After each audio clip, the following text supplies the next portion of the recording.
So we have breaking news. Israel just attacked Iran, and now there's worries of widespread outbreak of all-out war. I'll give you the latest, what I have. I want to hear your thoughts also, and let's jump right in. So these are the headlines everyone's running. Israel launches strike at Iran, braces for retaliation.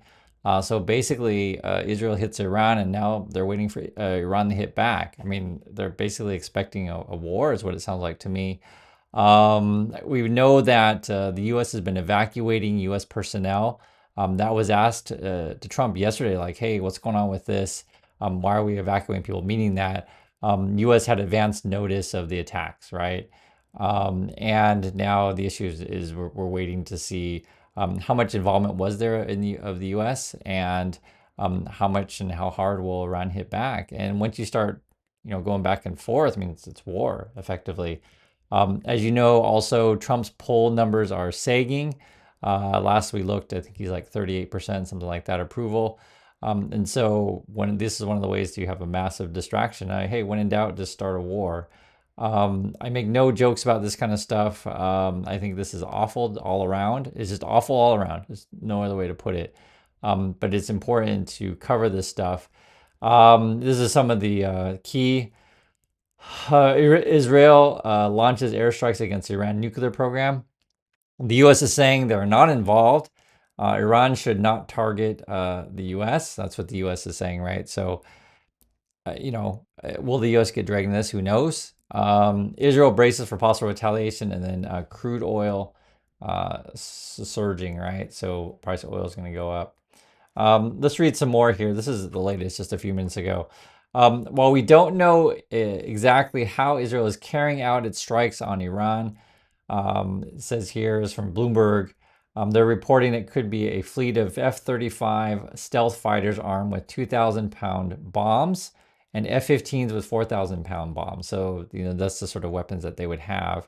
They would likely require repeated hits to break through the protection of the nuclear facilities, which are spread across many sites hidden deep under rock and reinforced concrete.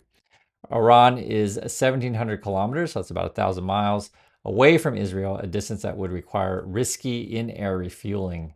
I see. So the way that you would get to Iran, right? It's pretty far. You gotta refuel midair. That's what you would possibly send F-35s, F-15s. And you'd have to hit them, more than once if you're going to go after the nuclear facilities. Also says here, Iran's atomic sites are numerous and dispersed around the country. The most important assets have been moved underground in recent years in an effort to put them out of harm's way. Israel says it destroyed most of Iran's air defense and much of its missile-making capacity in October 2024. Exchange between the two countries. If these capabilities have been neutralized, Israel would face far less resistance. So meaning that if depending on Iran's air defense capabilities, that's why Israel is so aggressive here, that they're not worried about their planes. I saw also too that Iran is scrambling their jets, so I don't know if we're having air-to-air combat. I mean, this is just happening live right now, so it's hard to know exactly, in the fog of war, the exact details. I'm just going through what we're hearing. Here also, Israel Prime Minister Benjamin Netanyahu said pilots are attacking Iran to hit nuclear targets, military capabilities, and ballistic missile sites, according to a televised statement. So that was from Netanyahu. Trump said recently, this is from Trump, we remain committed to a diplomatic resolution to the Iran nuclear issue. My entire administration has been directed to negotiate with Iran. They could be a great country, but they first must comply, give up hopes of obtaining a nuclear weapon. Thank you for attention to this matter. So that's kind of weird. Well, I won't say weird. We'll just say this. U.S. is evacuating personnel. Trump was saying, I hope we can have a diplomatic solution or whatever. That's sort of the Trump part. And then Netanyahu attacks. Now, whether Trump is, angry on the phone, talking to Netanyahu is, stop the attack, whatever, who knows? The issue, though, is that the attacks are happening. And so I think, any sovereign country is going to have to hit back. So Iran's going to obviously hit back. They'll probably send drones. I don't know if they're going to send, fighters and, bombers to hit Israel in that way. Israel will have better air defenses, so it'll be tough to do that. So I think higher chance probably of drones. I'm just going through this stuff. Um, what else? Swift retaliation expected, raising fears of all-out war. Let me see if we can get some more latest on this. Explosions rocked Tehran early Friday morning. So this is, I think it's like at 3:30 a.m. kind of thing. As Israeli warplanes carried out a large attack in Iran that Israeli officials claimed, right, was intended to cripple its nuclear program. The strikes raised fears of a long simmering conflict between the two countries could escalate into war involving the most powerful militaries in the Middle East. Neither the scale of the attack nor the damage it caused was immediately clear. And that's stuff we won't know for a few days, right? And we may never get accurate assessments of that, right? So one side will claim that they're only hitting, certain facilities. The other side will claim, no, no, no, these aren't the facilities you say they are. That kind of stuff we honestly, we probably won't know. We know there's attacks. You'll see various things on social media of explosion stuff. I've seen some also, but I have no way to verify any of that kind of stuff. So I'm always really, really careful, especially these days on social media, because people will put out old videos and stuff like that. So you never know for sure. So just be careful on the stuff that you see. Also says here, reporters in condition of anonymity to comply. Okay, yeah. It says the strikes had targeted elements of Iran's nuclear program and long-range missile capabilities. That's probably accurate, I would imagine.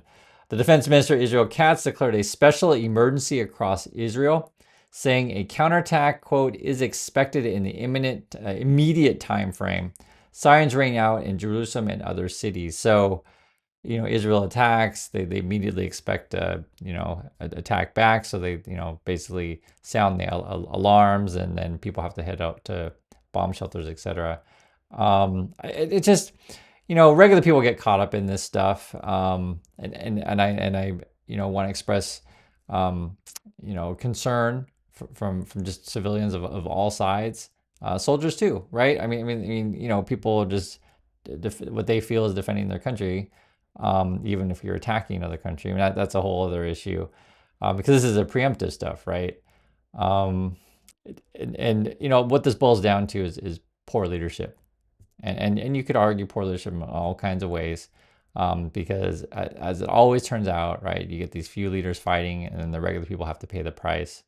I harbor no hatred or ill will to any civilians out there. Just want to live their lives and be safe in their homes, these kind of things. I really fear this could escalate. I just feel like if there's any time that there would be any possible World War III kind of scenario, this sort of stuff, it would be now, to be perfectly frank. Because if you know history, sort of the situation with Trump, right, mirrors the stuff that we saw in 1930s Germany. I don't talk about this stuff on a daily basis, and mention like World War III kind of stuff. But if anything were to happen, you have a downturn in the economy, you have a crazed president like Trump. You guys know this stuff already. You have Israel who's aggressive. You already have the situation to where in Trump's mind, he wants to build hotels in Gaza. I'm sure he wants to build hotels in Iran. And he's like, hey, I got this buddy Netanyahu who's willing to attack. So then we can profit on rebuilding everything and put casinos and hotels in. I'm sure that's what's on Trump's mind. I told you guys before recently, Trump tried to send a letter to North Korea. North Korea denied accepting the letter. It's so crazy. I know when you talk about this stuff, but like Trump's always in it for himself. And I have to mention the Trump stuff because, would Israel just be doing this stuff without consulting the U.S.? Well, we know they have been consulting, right? Or at least in the U.S. has got intel on this stuff because we're already evacuating our personnel. That was just reported yesterday. So the last time I just made a video on this, the last report I saw was that the attack was within days. I didn't know it was just going to be like within hours kind of thing. Now, so I read some more here. This is from the Iran perspective. Residents of Tehran, the Iranian capital, reported hearing huge explosions. In the Iran state television and the Tasman news agency broadcast explosions across the city with smoke and fire billowing from buildings. This is also coming from Al Jazeera. I just want to give a different point of view. They're saying here, loud explosions are being heard in different locations of the capital, Tehran. Said in a TV report, adding that Iran's air defense system is on full alert, and all flights in Iman Khomeini Airport have been suspended. While the Israeli military is yet to release an official public statement on the attack, it has reportedly confirmed to the Times of Israel newspaper that it has, quote, launched an aerial campaign against Iran's nuclear program. The operation, dubbed Nation of Lions, I guess what they're calling this thing, has seen Israel fighter jets bomb dozens of targets related to Iran's nuclear program and other military facilities, the outlet reported. The Israeli military told the outlet that Iran has enough enriched uranium to build several nuclear bombs within days, and it needed to act against this imminent threat. So that's coming from Al Jazeera and sort of the situation there. Also says here, Israeli Transportation Ministry has confirmed that it has also closed the country's airspace for arrivals and departures until further notice. So basically, Israel's just closing down everything. They're probably expecting attacks. That's what's going on. Like to hear your thoughts. Please stay safe out there, and I'll catch you in the next video.